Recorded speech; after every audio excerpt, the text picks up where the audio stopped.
On aasta 2021, suvi.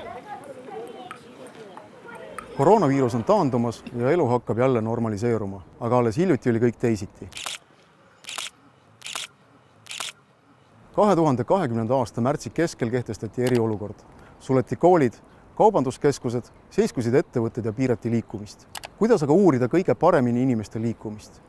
Üks võimalus on kasutada mobiilpositsioneerimist. Tartu Ülikooli geograafia osakonna mobiilsusuuringute laboris on inimeste paiknemist ja liikumist uuritud mobiiltelefonide abil juba üle 15 aasta. Iga kord, kui te helistate, saadate sõnumi, kasutate mobiilset internetti, siis jääb operaatori serveritesse jälg. Teadlaste töölauale jõuavad need andmed anonüümselt. Sõnumite ja kõnede sisu mõistagi teadlased ei näe. Küll aga nähakse mobiilmasti teeninduspiirkonna täpsusega, millal ja kust mobiiltelefoni kasutati. Sellist mobiilpositsioneerimise andmestikku peetakse täna üheks maailma paremaks andmeallikaks, mille abil inimeste paiknemist ja liikumist uurida. Kuigi viirus mõjutas kogu ühiskonna liikuvust, siis vaatame praegu turistide näidet. Võtame lähema vaatluse alla lätlaste saabumised Eestisse. Graafikul on kujutatud Lätist pärit igapäevast mobiiltelefonide hulka, mida kasutati Eesti võrgus. 2020. aasta esimestel kuudel on näha tavapärast külastussagedust, kus nädalavahetuseti on lätlasi Eestis rohkem, tööpäevadel vähem. Veebruaris hakkasid saabuma ärevad teated ning kuu lõpuks oli viirus ka Eestis. Kuulutati välja eriolukord, mis jõustus märtsi keskel. Piiriülene liikumine peaaegu seiskus ja see kajastub ka kohe mobiiltelefonide hulgas. Karmide piirangute tulemusena hakkas olukord mõne aja pärast paranema ning viiruse levik õnnestus peatada. Selle tulemusena lõpetati mai keskel ka eriolukord. Piiriületamine lihtsustus. Tekkis niinimetatud Balti reisimull, mis tähendas, et Balti riikide vahel sai vabalt liikuda. Juuni keskel lõpetati ka 2+2 piirangud ja avanesid veekeskused, spaad ning muud turistidele suunatud asutused. Kohe saabusid ka lätlased, aga see polnud vana normaalsus.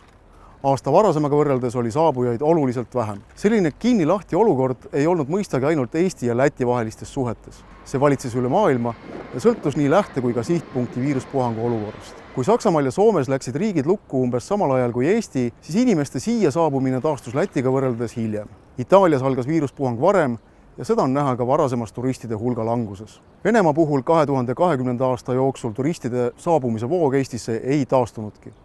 Mida need andmed meile annavad? Nagu näeme, näitavad mobiiliandmed väga hästi inimeste mingis piirkonnas viibimist. Sellises olukorras, nagu oli 2020. aasta viiruspuhang, on otsustajatel väga oluline saada võimalikult kiiresti inimeste paiknemise ja liikuvuse kohta infot.